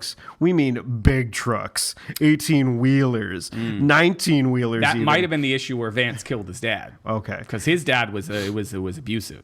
And lots of you were upset that the Warriors got their butts handed to them by Gideon. Oh, that's right. Gideon did kick their ass. Gideon was an X-Force villain, but they brought him on over to the New Warriors to change things up. Okay, so it had nothing to do with the thing you thought it was. But no. But around that time, Vance did kill his dad. Okay. And he was on trial for it for the last couple issues. And that was the one that we were talking about before. Yes, the one we were talking about before, Vance is being transported to superhero jail. This is like we're doing like a how did this get made? How did this New Warriors? You do not want to get me started on New Warriors. I should have said that ahead of time. Okay, this is my all right. I guess the column is called New Opinions. Yes, yeah. Although it just says New Warriors at the top. For some reason, this person wrote Dear New Opinions, which is what it had been called. I remember that. And now it just says the New Warriors. So well, fuck me, silly. I can't tell you how impressed I was by New Warriors 19. There's an exclamation mark there. Yeah, it was a gem. He did not belch in the email. I just did that. In the email. Oh, wow. He's getting really fancy in 1992. You mean the mail? The Oh, yes. Sorry. Regular mail. The letter? There was email back then. There was, but I don't think that's I doubt how you would put your return it address on a fucking email. It's really... Because, like... It's really weird because, like, if you... Like... There was phone books, right? There were phone books, yes. And so if you wanted to know where someone lived, yes, you would look in the phone book for their name, and you would find it, and you would know where they lived. Especially if you were a creepy teenage boy who wanted to know where his ex-girlfriends lived. Right. Did you do that, Chris? Not me. Did you sit outside their houses? I never sat outside. Just like their you houses. sat outside Will's house and played fucking Debaser. I am Unchen and Delucia. Oh. What else did Scott have to say? Oh, Scott, it was a gem. It laid the groundwork for whatever big things are going to happen to, or possibly because of, Marvel Boy. That's Vance. And it introduced a wicked new villain, Smiling Tiger.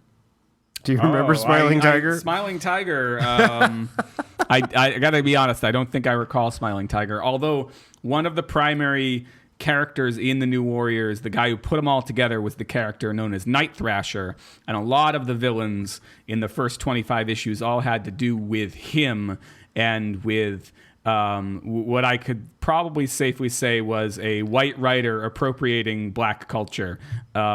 It was, I think the New Warriors in the first 25 issues are what we would today call problematic. And I think What? I don't have any of those. The first one I have is number 26. I have all 50 or 60 issues. That You still have them? I still have them. Okay, good. Yeah, I sold maybe you off need a to bunch of bring the earlier issues over. This should be our whole show from now on, is what I'm saying. we should just change the show from fucking horribly off topic to the New Warriors. the New Warriors fucking podcast. How to lose all your listeners instantly. Talk about New Warriors for more than 1 week. 25-year-old comic book for 37 minutes now. No. I think people will tolerate it for this one week because we're being glib about it. Right. But if we did it every week for the next forever, there are people who do fucking podcasts about every episode of Doctor Who, Steve. I'm just saying. No, but like, the thing is, like, I think there's a larger fan base for Doctor Who than there is for the New people Warriors. saying is you got to find your niche, and no matter how small your niche is, if you decide that you got to find your niche in your podcast, your How blog, small your is your whatever. niche, Chris?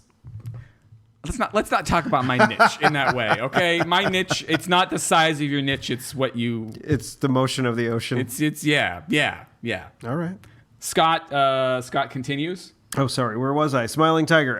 But best of all, it turned Gideon into a worthy opponent. Like apparently they're only printing the one that was like favorable to what they had done, instead of like everybody else was like, I fucking hate the fact that Gideon Fucking Gideon's a fucking X-Force villain, dude. Like, leave him alone. I don't want that X-Men shit over here in my New Warriors. Those guys fucking suck. Oh.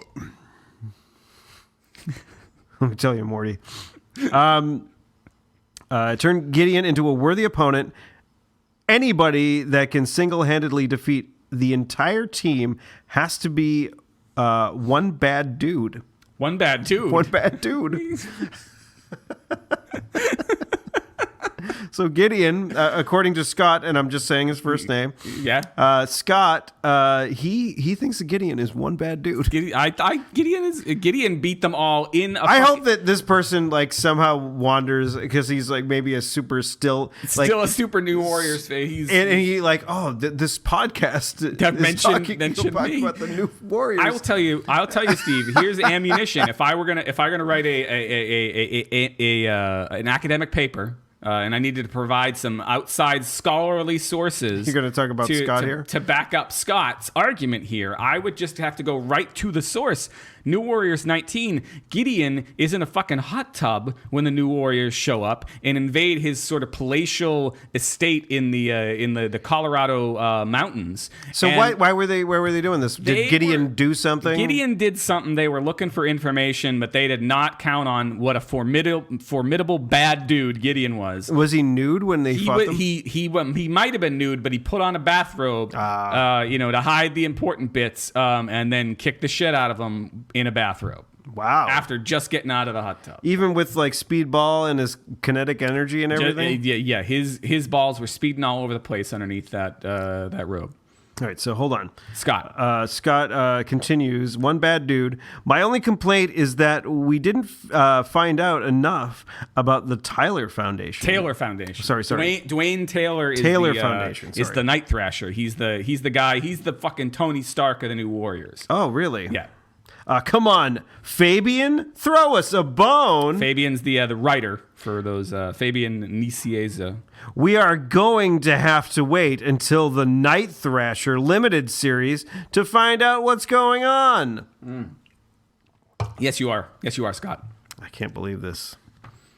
Wow, I can't read all of these. No, but let's only. I don't. I want you to stop there. No, you can read the next one All if right, you want. If there's well, something I'm not you gonna read find the to be next one. really important. I'm going to read what comes to us from the editors responding to Scott. Oh, that was what the editors say. The bold text underneath that. Oh, I thought that the bold text was just prefacing The this bold guy's text email. is a response to Scott. It says, Scott, we hope you got nothing. Sorry, Scott, we hope you got enough of a bone to chew on during Nothing But the Truth. We'll give What? you. We'll give you. Are they basically saying we hope that our comic gave you an erection? I hope they understand. I hope they knew how old Scott was at that point and did not say something inappropriate. That's all. I think they hinted at something inappropriate. We'll give you some Taylor Foundation dessert in the limited series on sale next week. So Nothing But the Truth, I think, was the series, the storyline that followed. Because at this point, this is what's fucking crazy, right? If you were to read a letter column in a comics today, and they still have some of them, they're printing emails. So those emails come in pretty quickly, and the production thing is all wrapped up. They are printing in this issue 27 responses to issue 19, which would have come out. This is coming out monthly, right? Yeah, it's coming out monthly. So this is 8 months later Yeah. that they're responding to this. Although at the time they might have been doing twice a month or something like that. At any rate, But still, I mean, Scott- that is 4 months. yeah, it's been a long time. Yeah. So yeah. Anything else? Like, let me see it. Yeah. I could you geek out about started this holding all it up, and then I noticed the back cover. Oh, the back cover. Ladies and gentlemen, here's a really sweet deal. And there's a little thing in the top corner that says this is an advertisement in case you didn't fucking know. In case you didn't know. Probably our meddling government said, fucking comic book people, you have to put a fucking thing that says you have to put a thing here so people don't see this obvious Charleston Chew ad and think that it's part of the story. Yeah, like it'd be like, okay, there's a picture of a front cover of a comic. Marvel Comics presents Wolverine, and then behind it there's three Charleston Chews, one strawberry, one chocolate, and one vanilla, the original Charleston Chew. Here's a really sweet deal. Just send us one wrapper from any 1.78 ounce Charleston Chew plus 50 cents. I'm assuming you need to get a money order because you shouldn't be sending change in the mail. And we'll send you a limited collector's edition Marvel comic book featuring 4 all-new action-packed adventures.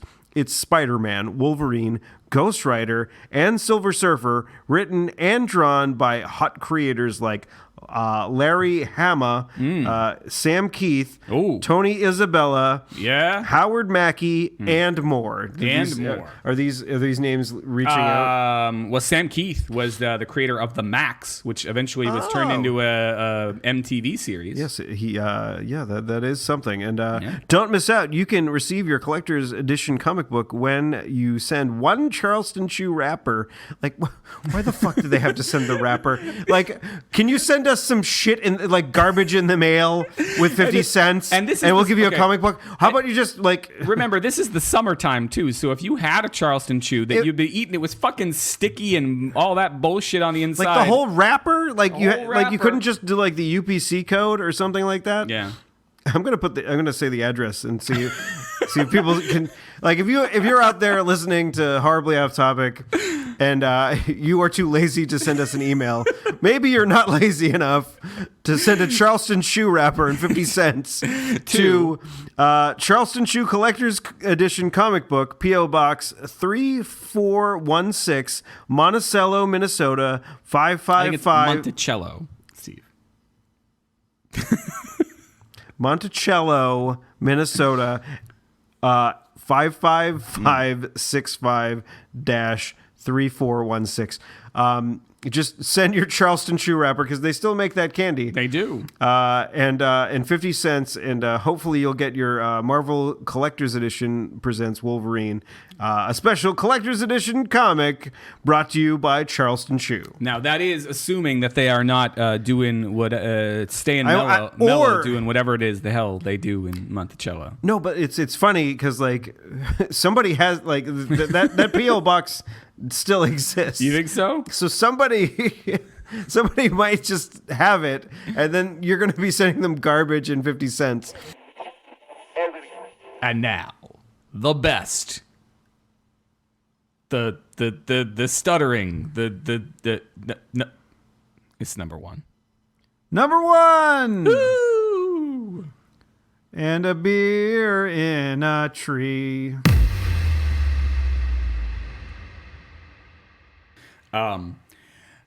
So I hadn't seen a doctor in 4 years. And like last year, in fact, we got health insurance through Stephanie, but I still took a long time to finally be like, all right, I need to find a primary care physician. PCP. A PCP. You down with PCP? No, it's a terrible, terrible drug.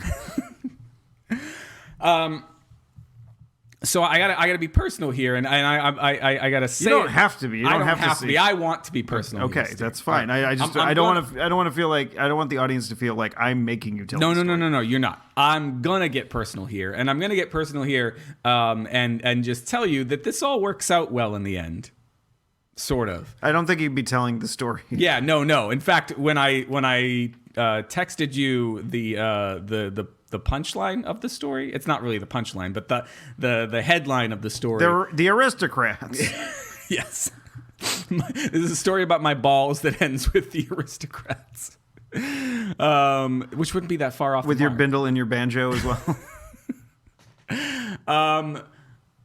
I waited until I was sure that things had pretty much turned out all right until I texted you. Even though my impetus was to text you earlier than that, because the phrase that I used was funny enough that I was just like, I need to share this with Steve. I'm like, wait, I need to share this. I was like, but you know what? Maybe you should wait and find out that if you don't have ball cancer before you start sharing it around. Did you have a lump? Is that why?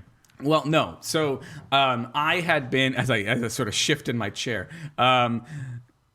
So I knew that I needed to see a primary care physician. Did you have to get a colonoscopy too? No, I don't know. He didn't or do a one. prostate exam? No, he didn't do one. And I don't know. You're gonna be the big 4-0 this year. I know. They should put at least 1 or 2 digits in your butthole. He should have put at least 1, maybe 2, yeah. Up my ass, but he didn't.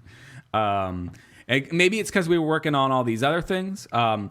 But so I went in with a couple primary concerns. My depression and anxiety hasn't been treated in a whole bunch of years, so I wanted to deal with that.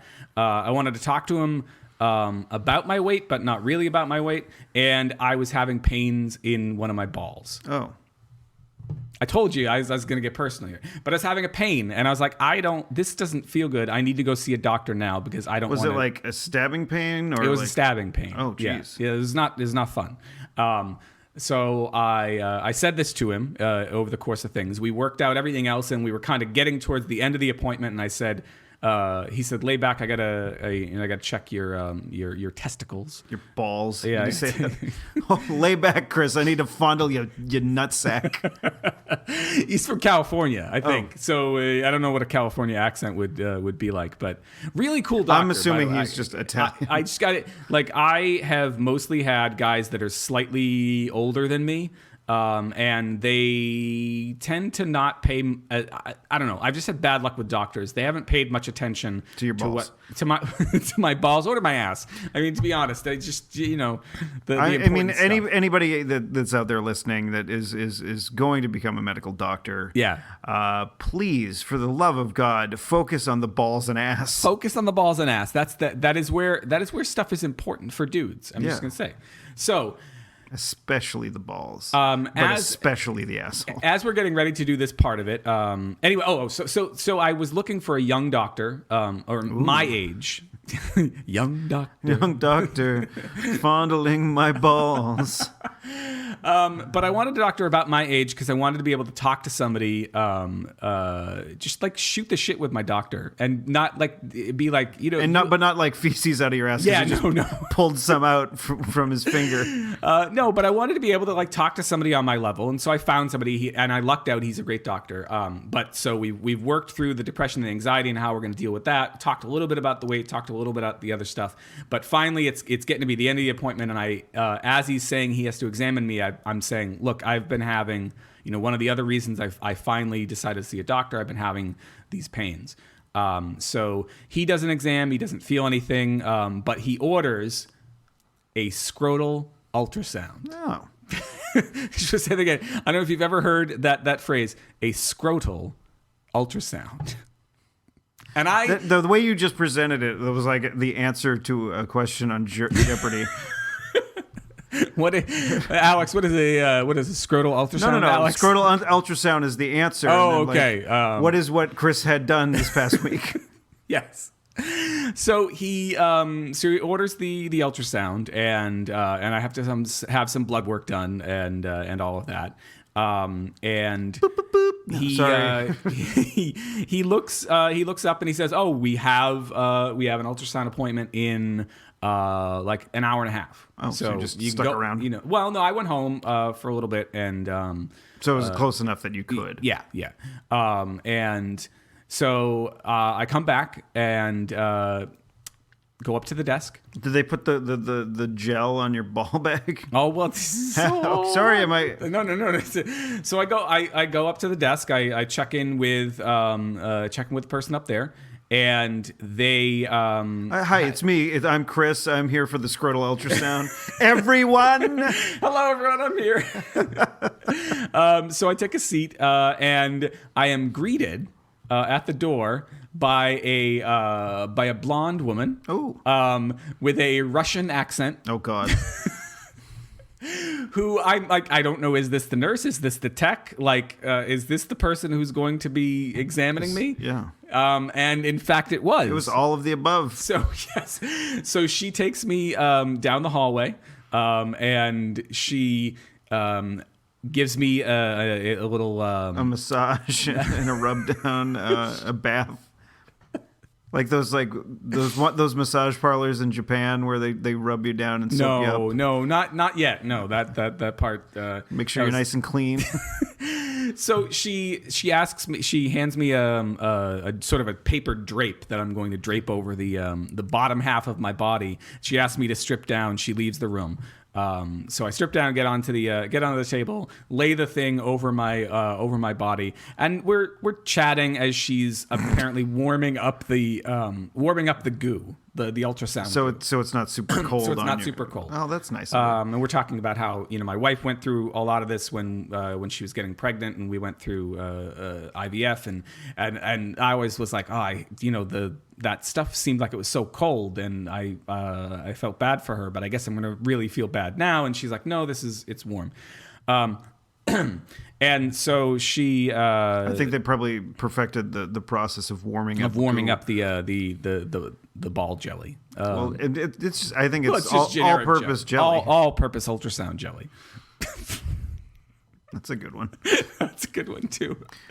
And so the most difficult part of it, Steve, I got to tell you, is that she's trying to communicate to me at a certain point. I'm lying back and Was she like, is moose and squirrel? You have moose and squirrel in testicle.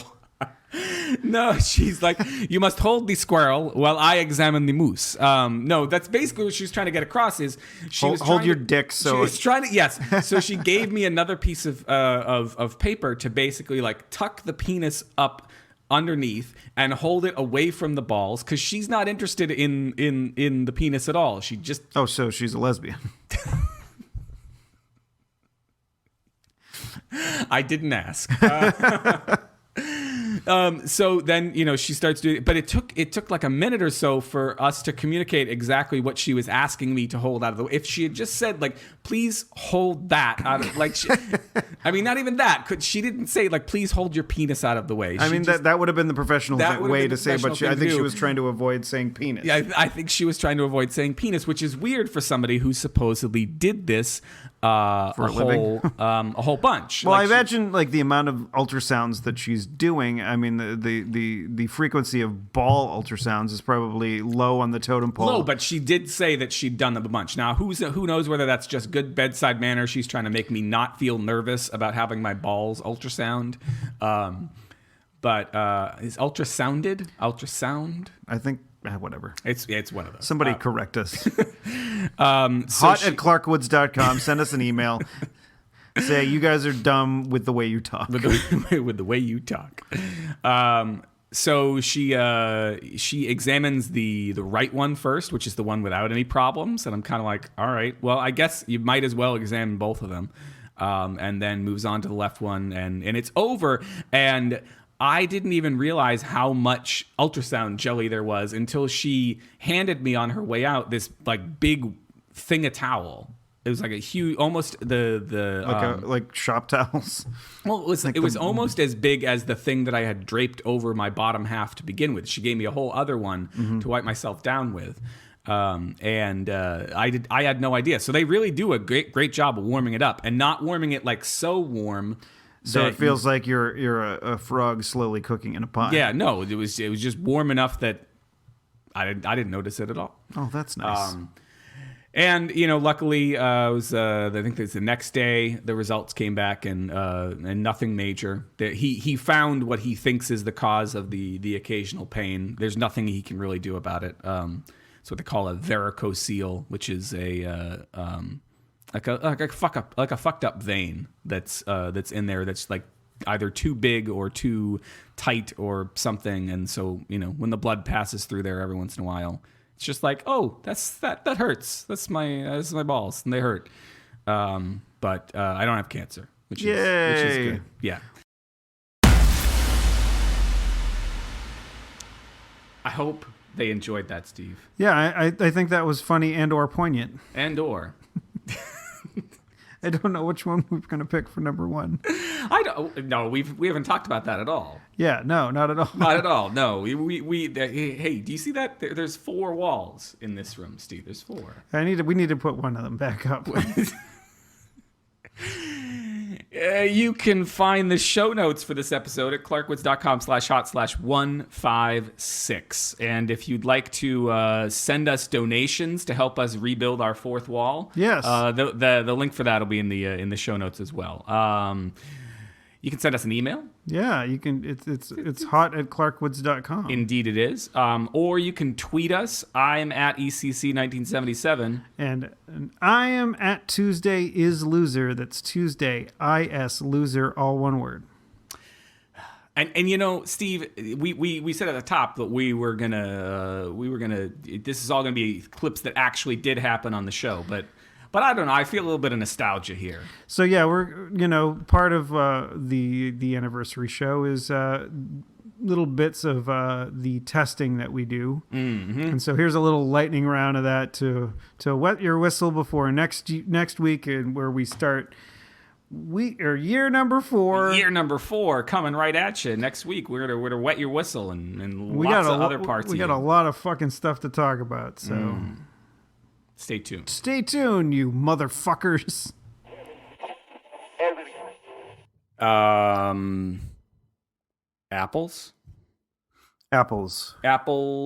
and oranges. I got an apple story I'll save for the show. Okay. But isn't this the show, Chris? Isn't this the show? This is the show. Everything that's on the show is the show. Yes, especially the show. Especially the show. I mean, the stuff that's not the show doesn't go on the show. In baseball, they say when you go to the major leagues, you're in the show. You're in the show. When are you in the big dance? Is that basketball? Is that football? I don't know. Or maybe it's baseball too. Maybe whenever you go pro, you're at the big dance. In the big dance, wearing the big pants. That's not funny at all, Chris. What's not funny? Dying in Macedonia. Would dying in like Another country, yes, it would be much like Willy better. Wonka's chocolate factory, would that be funny? Yes, that would be. Which one? Well, I guess they didn't die. But which one of those apparent almost deaths was the funniest? Do you think? Was it Mike TV? Was it Augustus Gloop, Veruca Salt? I think everybody wanted Veruca dead. Yeah. That twat. She's a seether. Oh, what? Nothing. That. Iran has banned Pokemon Go. Iran so far away. Not to Iran though. The flock of seagulls not welcome in the Middle East. Oh, I definitely don't think those fruits would be allowed there. You think they were fruits? You think that this is... They were a little fruity. They were a little fruity. I'm not going to say that on the show though. No. Are we? Fuck!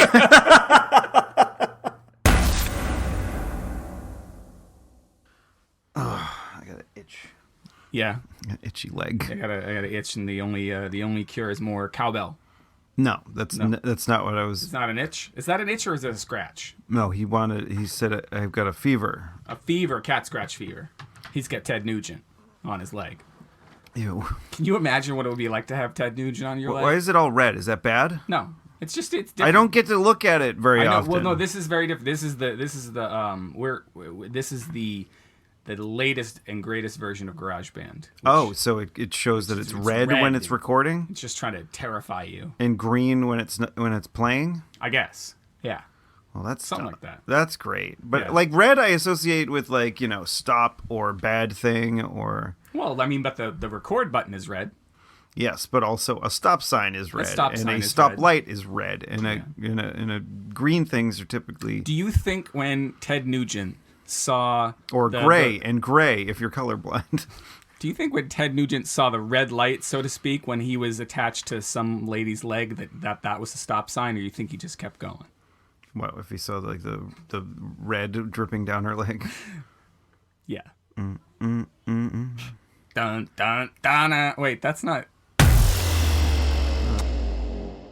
Welcome to Yabba Dabba Doobie Dabba. Maybe I should put it up on my computer instead of my phone. Yabba Dabba Doobie. Ooh, you think is that what it was called when Fred Flintstone smoked a little doobage? No, he smoked cigarettes. He actually advertised cigarettes. I know he did, but don't you think at some point, maybe it was in one of the Lost episodes that Fred and Barney they smoked up. I think they were They probably had a Yabba Dabba Doobie. maybe they were a little high when they first saw the Great Gazoo. I can't remember the Great Gazoo. I remember that The Great Gazoo was basically what ended the Flintstones. Oh, I did not know this. Like I think he was so He was unpopular. like the Cousin Oliver. I guess he was so unpopular, like this space alien that came out of nowhere, and they were like, "Oh, everybody hated it so much that they stopped watching." I guess Because they hadn't smoked the doob yet. When did the Flintstones come out? in the 40s. Okay, 50s, so like something like that? people weren't smoking pot then. They weren't smoking the reefer. They didn't understand. I mean, if they'd been smoking the pot, they'd been prepared for the aliens. We're watching a lot of Harvey Birdman, Attorney at Law, and that show is insane. Like, there's so much stuff going on. Like, it's like I think it's tailor made for someone who is smoking pot.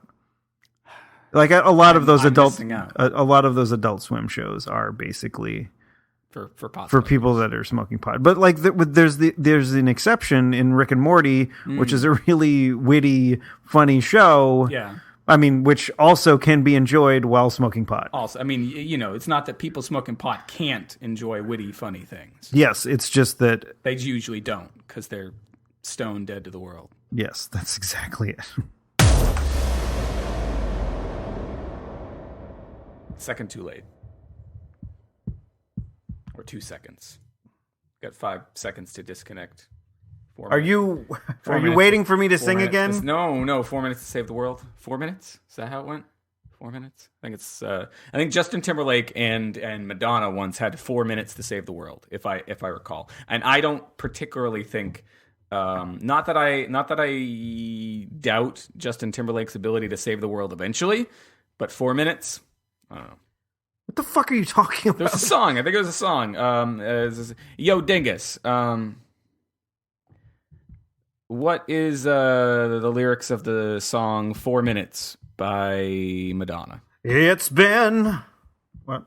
Sorry, I don't know who Well, maybe she doesn't know. I thought it was a thing. I really did. Fogelberg. Madonna and Fogelberg.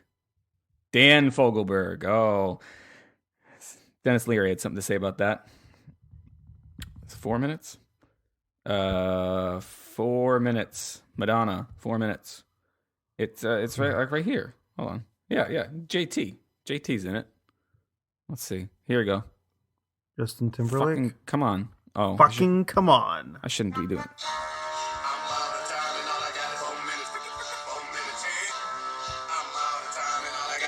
All I got is 4 minutes. I got 4 minutes.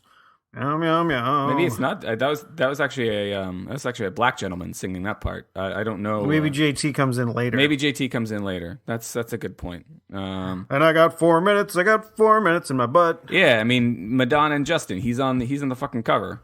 He's on the cover. It looks like he does have a shirt on. If they just had the vest, I thought he just had the vest. You like vests? On a young lad. Yeah, I like a vest.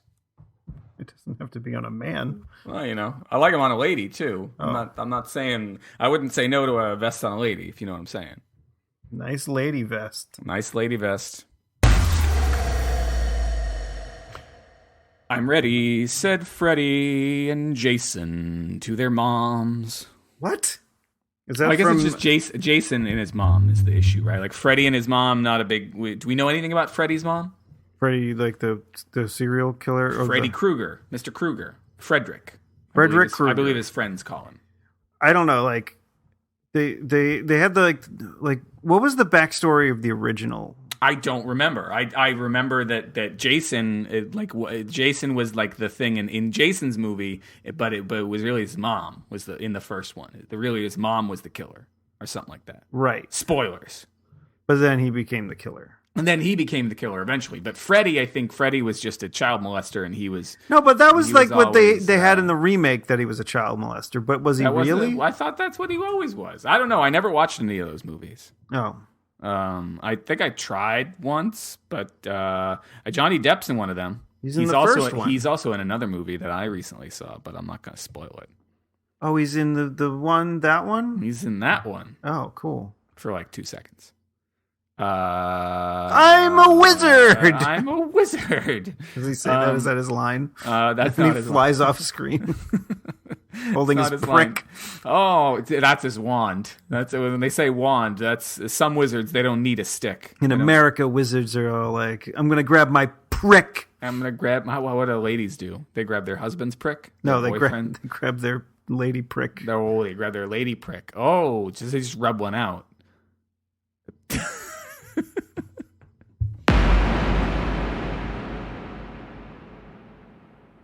If a toilet flushes and there's no one there to hear it, did anyone take a shit? Yeah. That was my little contribution there at the end. Yeah, so I can get credit. You think Lennon and McCartney did that? Like Lennon, like they're almost done a fucking song, and McCartney's like, finally, I'm gonna get one. It's gonna be just McCartney, not Lennon-McCartney, and Lennon just adds a woohoo at the end, and then he's like, fuck.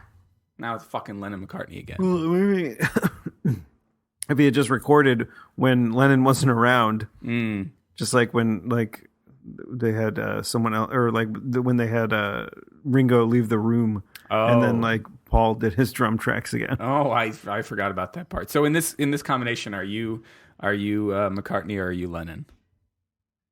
Well, I was the one that was singing the song. Yeah, but I mean, in the scenario you're putting forth, I'm McCartney in the situation. Okay, but would you rather be McCartney or Lennon? I'd rather be Lennon. Yeah. Who wouldn't? Yeah, right? I mean, he was more of a dick, and so am I. Well, no, I could write some silly love songs, but do it for next show. Da da da da dee dee dee da doo da. No. Puppy in the hallway. Nightcrawler. Why are you talking about Nightcrawler? Nightcrawler, because he's my favorite blue X-Man. You don't like Beast? That's a good point. Why were so many of them blue? Like I love that the X-Men cinematic universe tried to tie them all together, because it was like Mystique was blue, Beast became blue because he injected himself with some mystiqueness. And then there's they don't cover it in the films, but in the comics, it's highly suggested, I think, that Nightcrawler is a child of Mystique's. So all the blue ones are like fucking connected. Oh wow, that's great. That's what I gather. But maybe because blue is a primary color and it was easy to. It was easy to Who's your favorite blue X-Man? I don't know. Blue Balls? Is that one? Gold Balls is one, but Blue Balls. Maybe Blue Balls was his dad. Well, I doubt it was his dad because he didn't jizz.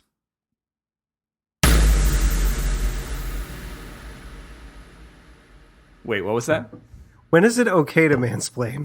I'd see, Steve. It's okay to mansplain when you. There's a lot of ins and outs and what have yous when it comes to mansplaining, and I'm not sure if I could explain it to you in the amount of time that I have, given what. Well, give it a shot. Steve. It's not that I disrespect your intelligence. It's just that there's a lot of stuff that goes into being a man that it's hard to. I'm asking seriously. I know you're asking seriously, and I'm trying to respond seriously. It's just that I don't want to overwhelm you with any. Of the I am facts, also a man.